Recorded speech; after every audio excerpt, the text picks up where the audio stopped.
2019 год, объявленный театральным, успешно осваивают художники.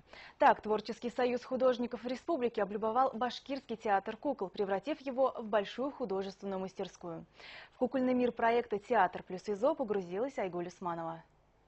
Заставленный мольбертами просторный холл кукольного театра встречает гостей. Познакомиться с творчеством старших коллег пришли воспитанники Черниковской детской школы искусств. Им интересно все, и как создаются картины, и как волшебные руки мастеров-кукольников вдыхают жизнь в своих героев.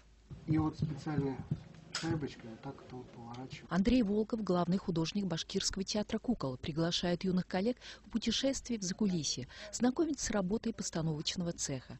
Предвосхищая детское любопытство, новоиспеченный экскурсовод провожает друзей за сцену, раскрывает им профессиональные секреты. И кое-кто из молодых творцов уже примеривается к театральному ремеслу. Сейчас в художественной школе мы тоже на скульптуре делаем такое. Наверное, для нас это было поучительно посмотреть на то, как с этим работать вообще в жизни.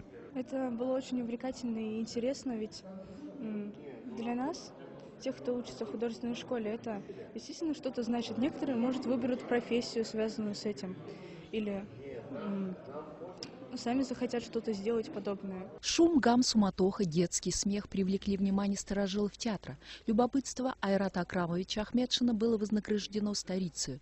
Народный артист России, кстати, единственный среди кукольников страны, радостно влился в творческую атмосферу художественной мастерской. С волнением вспоминая себя, мальчишку, как полвека назад любопытство ради заглянул в закулисье. Я пришел в театр кукол 53 года назад, мальчишкой, 16 лет. Временно, на лето.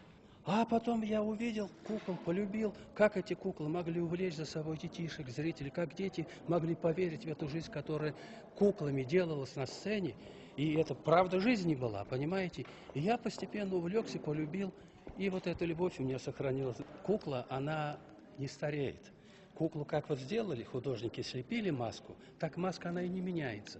Другое дело, она в негодность слегка с годами приходит, а внешне она не меняется. Может быть, вот эта часть какая-то и передалась мне, что говорят, что вот вы, вроде как молодо выглядите не по годам. Театр плюс ИЗО – проект, укрепивший давнюю дружбу служителей Мельпомены и Творческого союза художников, превратился в тандем, возвращающий нас к истокам когда-то ремесла кукольных дел мастеров, ставшего большим искусством. Айгуль Усманова, Римзат Билалов. Новости Уфа.